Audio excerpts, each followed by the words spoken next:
duwe gawe nganti 3 dina. Kepara malah 4 dina ya, Mas. Jumat wingi nggih. Nggih. Iki wong apa to Pak Bayu iki kok sugih. Anjir. Buat-buate nggone luri budaya kok, Mas. Netakke putrane utawi ngitanke. Nggih. Petang dina duwe gawe. Nggih. Hiburane ya petang dina berturut-turut. Berturut-turut siang malam. Iki wong apa Pak Bayu? Sugih tenan ngene iki. Ya Allah, kok iso iki kabeh nglakoni. Nggih. Ora entuk wedi. Gelem ditandur ya kudu gelem dipanen. Nggih. Mula tembunge mati hurufe MATI. Tegese M, makhluk semua yang bernyawa pasti akan meninggal betul. atau mati. Nggih mboten? Nggih. Terus M. A. Akan tetapi tidak tahu kapan tiba saat dan waktunya. Betul. Nggih mboten? Nggih. T. Tidak harus sakit dulu dan tidak harus tua terlebih dahulu. Nggih mboten? Nggih. I. Iki sing jenenge takdir. Wis cetha. O. Matio. Wong mati kok iso ono matio to jenenge. Tembunge iki dolane arek-arek utawa dolane cah-cah. Nggih. Idola. Genduk niken Salimbi.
Hasbunallah wa ni'mal wakil. Bang dumodu ben ora rezeki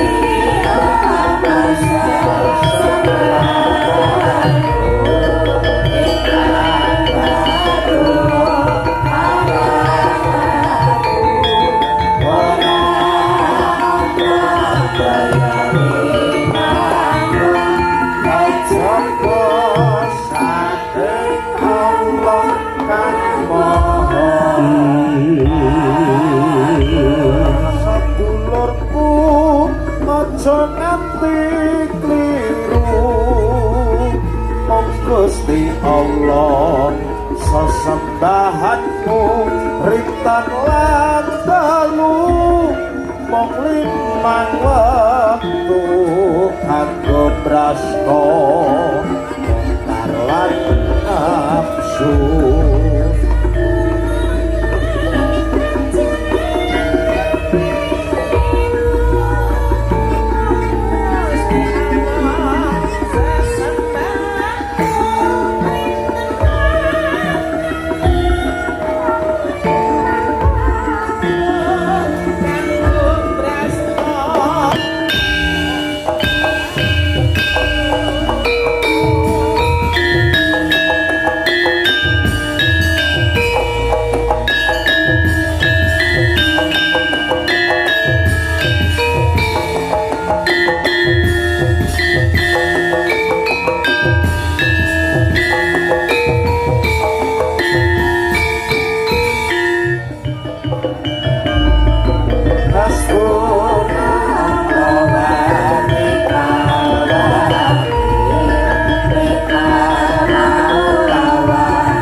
Sedulurku aja nganti kliru mong Gusti Allah sesembahanmu rintan lan dalu mong limang wektu kanggo brasta mungkar lan nafsu.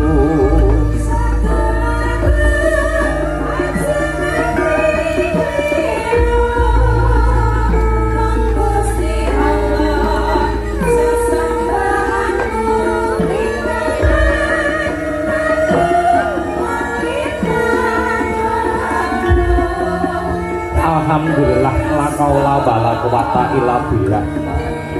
Lho, apa Pak? Bagya mulya kang sinedya basuke kang kaesti, jumbuhing rasa pangrasa kang sejati, mligine aku kelawan kowe dina semengko kasembadan sowan marang Mbah Makaping ana pidalem agung panjenenganing sedulur lanang Yunduk, panjenenganing Mas Bayu Teguh Purwanto. Ngono ya, Pak. Iya. Sarimbit kelawan panjenenganing Ibu Parti.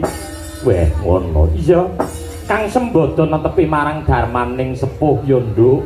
Ngono. Ngislamake utawa nyunat rasulake khitanan, Nduk. Ngono, Pak. Iya. Hernawa Supit kena diarani titi kalungguhan iki marang Sang Abagus Krisna Dani Teguh Juniarta. Wah, ngono Pak. Iya.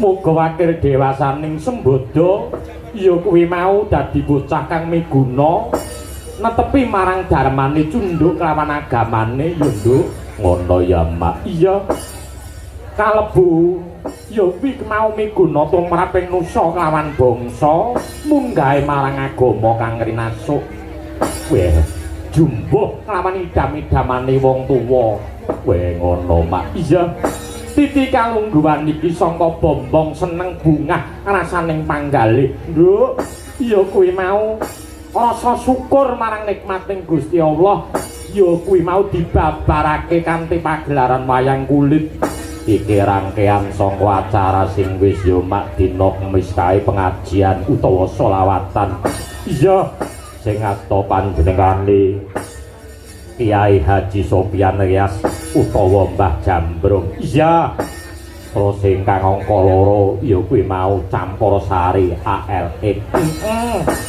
terus awake dhewe iki kang sowan ngabiwantara ya mak iya mah matur nuwun yo nduk kaya ngono nggone nguri-nguri marang kaendaning budaya weh yo ora mokal mak piyambake kuwi mau ngelingi jaman rekasane biyen ngono nduk rekasane biyen yo kuwi mau direwangi lolo apa gedhe nggone tapa brata satemanan kok kamoyan kuwi mau sak lumrahe sapa wani kasa bakal kunduh marang wae ngrasa sapa kang wani laku bakal tinemu kang tinuju bener kang dadi kandhamu nduk titi kalungguhan iki ora mung awake dhewe sak prikanca kang sowan ngabiwantara ning sineng kuyung ya kuwi mau pelawak-pelawak kondang weh ngono iya Widyawati kang Hanjaying Bawana uga kepareng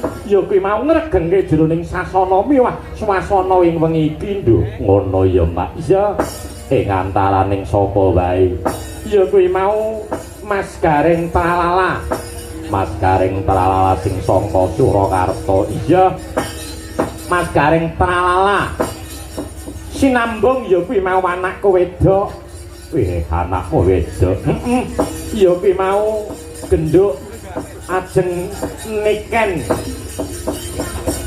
niken salindri genduk ajeng niken salindri wah matur nuwun gelem ya kuwi mau derek nyengkuyung ngluri budaya ya kuwi mau mung sak awake dhewe dalan sing sangga Gunung Lawu ya mak ora dadi boyo mengapa weh ngono tenang kok nduk panjenenganing bapa ya kuwi mau bapa Teguh kuwi mau tenan nduk bapa Bayu arep nimbali sapa wae kasembadan Pak Anom mbok 3 dina 3 bengi Bayu Waji mbok 4 dina 4 bengi kelakon nduk ngono apa to sebabe kur dalang alek sebabe apa kajaba rada ngirit merga ya kuwi mau ana bab sing ora iso diaturake ya kuwi mau nggone paseduluran ing antaraning aku kelawan panjenengane Mas Bayu nduk ngono mak iya wah matur nuwun sing tanpa upama ya sowan ngabyantara mring karasaning para punden ya mak iya matur nuwun kelawan penggemaring awake dhewe nduk blek dina semengko ya kuwi mau mapan ana ing Kademangan Ngetrep kene. Weh ngono Mak. Iya. Ana ing Kademangan Ngetrep Kecamatan Jiwan Kabupaten Madiun. Iya, sembah nuwun. Panjenenganing Bapa Demang Ngetrep kepareng rawuh, Bapa Demang Teguhan, Demang Sumberjo. Ya kepareng rawuh Demang saantero kepareng rawuh nduk ngono Pak. Panjenengane Mas Bayu kuwi mau akeh pemitrane kok nduk ngono. Tumraping Mas Bayu ya kuwi mau mungsuh kuwi mau siji kuwi mau kakehan ning sedulur 1000 kuwi mau kurang nduk ngono ya Mak. Iya mungsuh siji kuwi mau kakehan ning sedulur 1000 isih kurang ya Mak. Iya kuwi panjenengane pancen ya kaya ngono kuwi. Iya. Mula kang saka kuwi mak timbangane ana tembungan kakang gunem sing tanpa guna dina semengko ditanjake dhisik.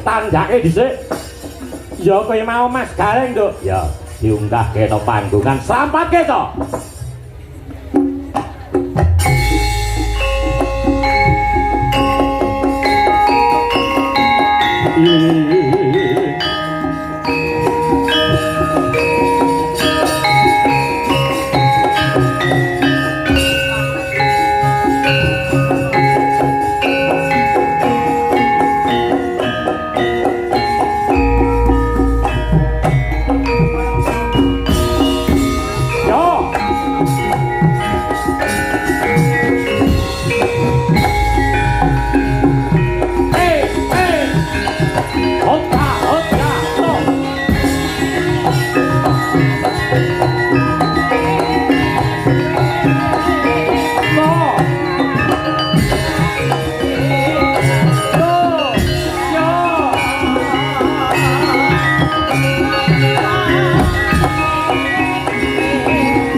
Sembah nuwun.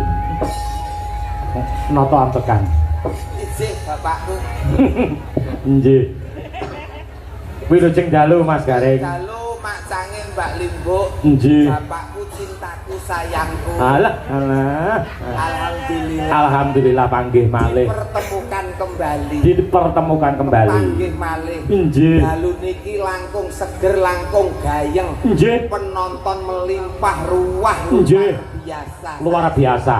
Wonten dalemipun Pak Bayu ingkang mengkugati. Injih leres, Mas. Hebat, hebat, Pak Hebat. Bayu luar biasa. Luar biasa.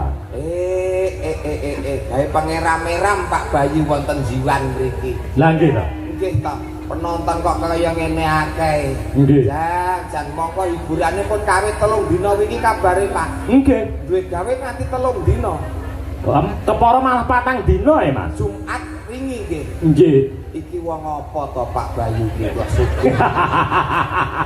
Anjir. Buat-buate nggone luri budaya kok, Mas. Netake putrane utawi ngitanke. Nggih. Petang dina duwe gawe. Nggih. Hiburane ya petang dina berturut-turut. Berturut-turut siang malam. Iki wong apa Pak Bayu? Sugih tenan ngene iki. Ya Allah, kok iso persis kaya kula netake anak kula niku hiburane nggih petang dina, Pak. Tenane. Nggih. Weh, Ning sunes wayangan. lah napa niku, Mas? Wong main ceki, Pak. Walah, alah. Golek cuk-cuke dilumpukke akhire nanggap wayang. Luar biasa. Weh, cara jiwan mriki pun boten wonten kok, Mas. Boten wonten wong Boten wonten. mlebu larangan agama, Nggih. larangane apa marentah. Nggih. Iku riyen nggen kula dhewe kok Pak, luar biasa. Mriki piyai agamis. Nggih. Agamis nggih, budaya Nggih. nggih. Lire agamane ya kuat, ning budaya tradisi ya tetep tumbuh kembang wonten mriki. Nggih. Tegese masyarakat yang hebat, Yang hebat. nengenke budayane lan uga nengenke agamane. Tepuk tangan kangge warga masyarakat semuanya. Hebat. Hebat. Penonton kok kaya ngene kae, mergo ya siji ana Mbak Niken Salindri. Nggih. Wong angka loro dalange dalang kondang Ki Alex Sabdo Utomo. Wah, Nggih. luar biasa. Luar biasa. Nggih, penonton kaya ngene kae iki ndadekke semangat sing nyambut gawe, Pak. Nggih, Mas, leres. Tenan penonton kuwebak bleng ngeten iki umpama kula dalange wayangan kula barke sesuk jam 11 awan ngeten. Saking semangate. Semangat tenan. Nggih. Kanca-kanca yo pleh sinden mulih karep Pak Alex dhewe nang kene angong-angong teko jam 11 awan. Lah dene kaya wong koclok. Lah ngene sedulur to? Oh nggih. Pak Bayu sedulur to? Sedulur kula. Lah dalah sedulur kok. Ya ampun, wong kok sugih men kaya ngene. Dadi gelo aku, Pak. Lah kok iso? Ngerti ya sing nanggap wong sugih hak kentel rego ngene iki. Bola-bali wong ya sedulur kok. Anjir. Kaya ngendikane pake. Aja menika sampean aku ya gumun kok. Lah iya. Lah wayangan lak mboten ming pisan to niki. Leres. Nggih. Bapak teng mriki pun ping pinten? Sampun ping kalih, ping 3 niki teng napa teng latar mriki. Ping 3 niki. Lagi ping 3 niki. Nggih. Lho, pripun? Niki kula mboten umuk. Nggih. Kula wonten mriki leladi ngene Mas Bayu niku sampun kaping pisan niki, Pak. Walah. Tak kira oleh ngitung tak kira pirang-pirang. Pisan iki ning rasane kaya wis manjing sing dadi sedulur. Manjing seduluran. Wis rasan Nggih. ngoten, Pak. Tanpa paseduluran ora ana kamulyan, Mas. Laras Nggih. kados ngendikane Bapak wau, Nggih. Pak Bayu kuwi musuh siji kakean. Nggih. Neng nek sedulur 10.000 sih kurang lah. Sing kurang, nggih. Kula digelarke tata cara kitanan nanggap wayang betek-betek mau golek sedulur Mas Sedulur, Bayu. nggih. Kula niku nggih ngoten, Pak. Rene ya gur golek sedulur. Tenane. Duit ngomah wis kintalan, Pak. Dadi nyambut gawe jenengan ikhlas lahir batin. Ikhlas. Tenan, Mas. Lahir Upama batin. mboten disangoni. Alah wanita kak demit kene ora masalah. Nggih. Dipun sesane nggih, Lur. Nggih. Mas Garing Pralala mangke mboten bayaran. Ora masalah. Lho, Wong wis dilunasi kok saiki. coba nek aku ora ngene keterangane wong aku wis dilunasi kok. Ternyata Pak Bayu, Pak Alek iki nunggal dadi siji piyayi sing tanggung jawab. Nggih, Mas. Wah, lagi telepon langsung lunas dadi wong ini ki mangke kula ya mau assalamualaikum. Kula nggih ngaten kok pripun. Oh, duit ki mung sarana. Nggih, Mas. Aku nggih pas seduluran. Nggih, leres. Slogan kula kali Mas Bayu kok padha niat atine. Musuh siji kakean gitu, sedulur 2000 10.000 isih kurang. Nek golek musuh ora tekan kene, nggen kula ngomah wis cemepak. Kok iso? Para tuwa turu duya indase dadi musuh Pak. Oke. Sing penting seduluran. Sing penting seduluran. Tambah sedulur wonten ing Jiwan. Nggih, wonten ing Jiwan Madiun. Madiun mriki. Desa Ngetrep. Ngetrep. Ngetrep. Ngeretep. Ngetrep. Ngetrep. Ngetrep. Ngeretep. Oke, alon-alon omongan karo kowe kok angel. Angel rasa digarap. Alon-alon ae. Alon-alon. Nggih. Ngetrep. Ngetrep wis bener. Langsung ngono wae ya.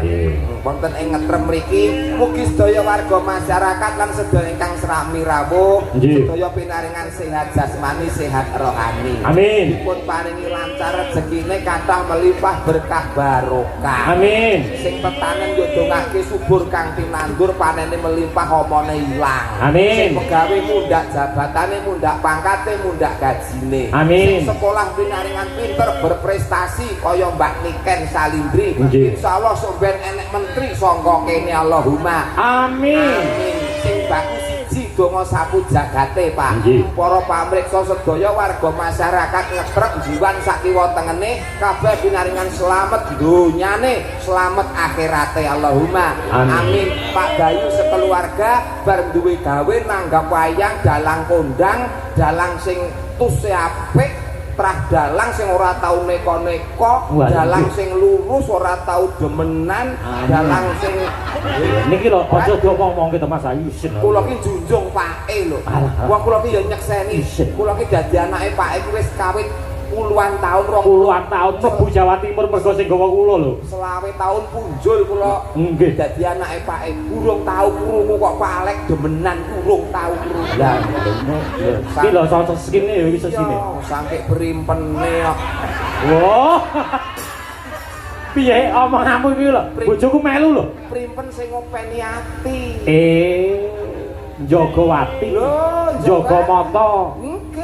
Jaga pakarti. Oh, lah nek dalang ki ora kurang Pak, jenenge godaan. Oh, nggih. Dagelan ya ngono uga. Oh, nggih. Kan dikane Pak Ustad lak pun cetha. Pripun? Apabila kamu keluar rumah di jalan kamu melihat wanita cantik, maka segera pulang dan tataplah istrimu. Insyaallah selamat keluargamu. Lah ngoten to. Kula nggih ngoten Pak. Teng dalan gede ketemu wong wedok ayu, wah, kula tergoda iman kula terus mulih. Mulih, Mas. Mulih. Natap bojo, nyawang bojo kula ternyata bener ngendikane Pak Ustad. Pripun niku? Ayu sing nang dalan, Pak. Bener. Wah. Ayo ning ayu iki lak mung nggon tata njaba. Nggih. Ayu ati iki mung bojone dhewe sing ngerti. Nggih. Dongane kangge Mas insyaallah Mas Krisna. Mas Krisna. Nggih. Muga-muga dadi bocah sing soleh.